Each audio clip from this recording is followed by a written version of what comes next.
to kind of wrap up the tour, you guys played Long Island, which isn't necessarily your home, but I'm sure it's kind of become your home. And something that kind of stood out about that show, obviously the tour poster was sick. You had all the custom AMH Mhm. merch for the show, but you got to play with your pops for the first time ever. Oh man, dude, it was awesome. Yeah. So like just tell me about that because So obviously your dad is much older and probably doesn't play to like the punk hardcore scene maybe anymore. Maybe he used to back in the yeah, day, but he's in a Billy Idol cover band yeah. and you guys had him on the bill. So I guess kind of So walk me through that and what that was like for you. so I'm a musician because of my father. Because like I grew up, my father was a is a bass guitarist and also a singer. He's an Mhm. incredible musician, incredible vocalist, and he would teach me, kind of. He would help me learn to play the drums. Like I remember he would like learn like all the small things, Blink-182, and like we would play it in my basement and things like that. Um, and he would always take me to punk shows like in New York City, like any punk or hardcore or ska band that I wanted to see. My father was taking me. He didn't care. He That's was sick. having the best time. So he's been talking about a couple of years. He's been talking about, oh, dude, I do a great Billy Idol. I'm like, yeah, I know you do, man. Like I've heard it because he plays in like a lot of like cover band stuff. I know you do, man. He says, bro, I got this idea to do a Billy Idol tribute band, and I'll be Billy Idol. And I'm like, dude, I wish you would just do it. You've been talking about it for so long. Last year, he finally found the guys. Dude, he got the wig, he got the clothes, he's got rings, chains. Dude, and it's called Biggie Idol because it's just my father as a bigger version, physically bigger version of Billy Idol. And like my father's not like a fat dude, but like he's definitely like a big guy. Like I'm also like a big guy. Like we Mhm. both wear like 2X. So, dude, like it sounds amazing. Like not just being his son, my father does an amazing Billy Idol, bro. It sounds better than Billy Idol does now. Legitimately, he does a better Billy Idol than Billy Idol does. And we were talking about, who do we want to have on the release show, right? First thing I said was, bro, what if we had Biggie Idol on the release show? Called my John's like, yeah. Called my father. I was like, bro, do you want to play? We've never played a show together. I've been playing shows now since I was 15, and I'm going to be 28 next month.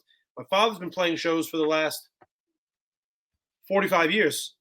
So we've never gigged together. I think that's crazy. So we called him. He called his guys. Like, yo, we're in, but my drummer can't play. Can you do it? And I was like, dude, yeah. Hell yeah. So I got to be the drummer of Biggie Idol that day.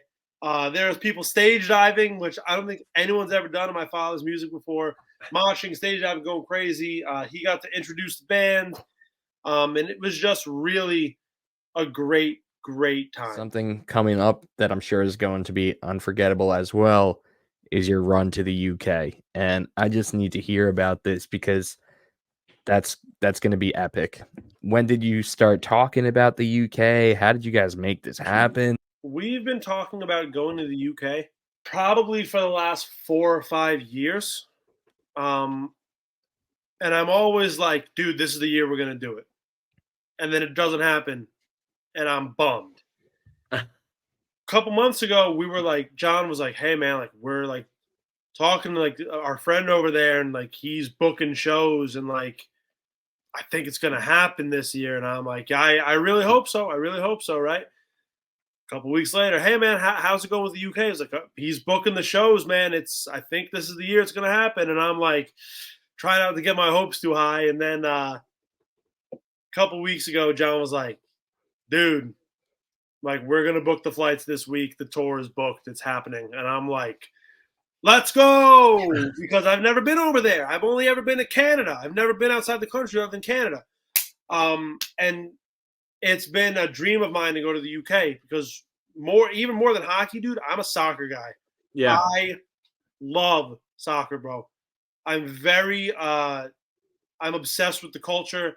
European football culture is like my favorite thing in the Let's whole world. start with just the last Devils game that you went to, because I'm just like scrolling on Instagram and I'm like, oh, Pete's at the game. That's cool. Yeah. And then I'm like, yo, that's a hardcore band that Pete is legit watching in the concourse. And then like I instantly hit you up. I was like, yo, Pete, send me that video. That is the coolest thing I saw, because last year the Devils did it with Ocean's Illusion, which Yeah. is another Jersey hardcore band. And I was like, they're freaking doing it again. Like the Devils are like the hardest team in the NHL.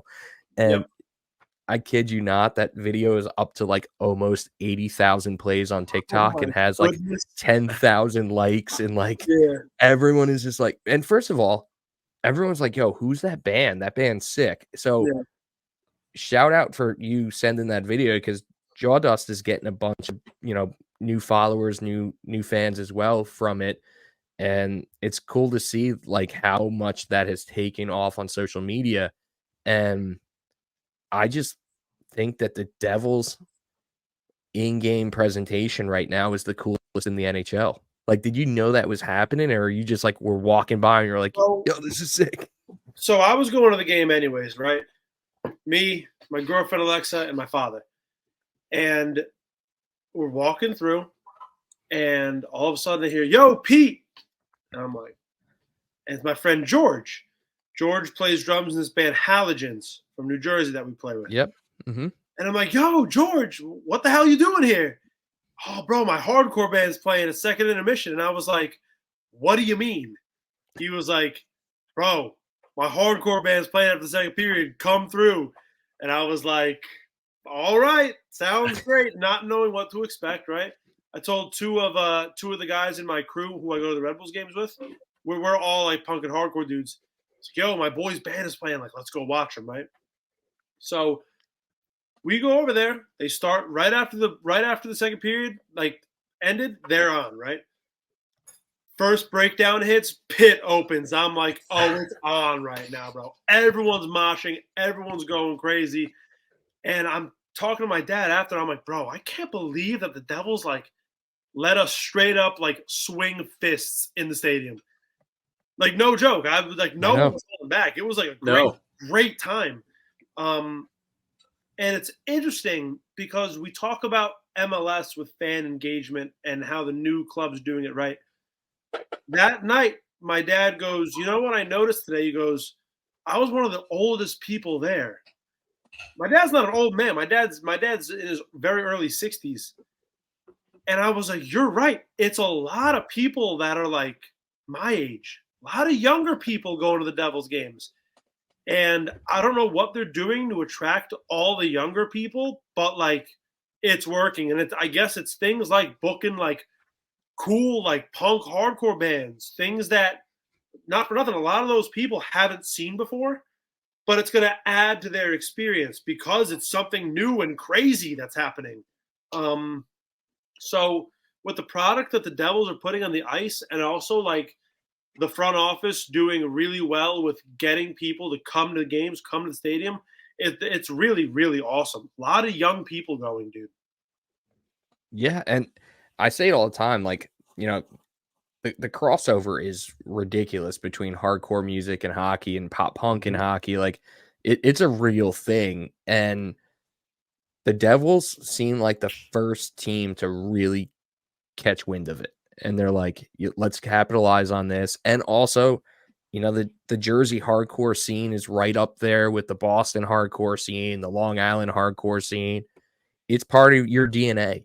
And even if people didn't know who Jawdust was that night, like I said, it's part of them. They're gonna show out a little bit to support the band because they know how much it means to them.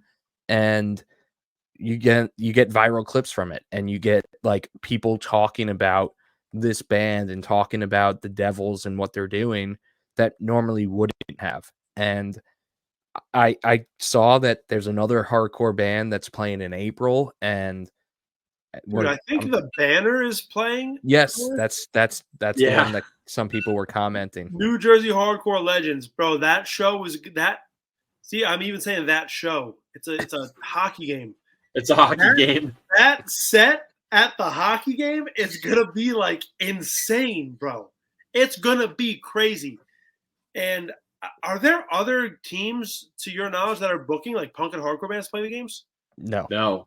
none. Dude, I'm dying to like play, bro. I gotta find out how to do it, and I gotta play a Devils game, bro. I have enough Devils jerseys for everyone in my band to wear one, and we'll start a Rangers suck chant at the end. Bro, it'll be freaking gangbusters, bro. Yeah. It'll be amazing. I have to do it somehow, bro. Honestly, talk to Jawdust and see, you know, how they got in. Like, well, who's the I was gonna say who's the promoter that got him. Yeah, right. What do you even say? Who's the talent buyer? Yeah. That's what I was going to do. I was going to hit up a couple of my friends who play in Jawdust and be like, bro, how did you guys do it? Because I got to know. I got to go there. But, you know, I also saw someone commented that it's only their 5th show ever. So, like, there's someone that's in the Devils organization that is like in the a punk or He's like a hardcore guy. It has to be. Like, there's no way that happens unless there's someone that works for the Devils that's a hardcore fan. Yeah, there's got to be. I have no idea, but I would love to know, and maybe I know him. I don't know.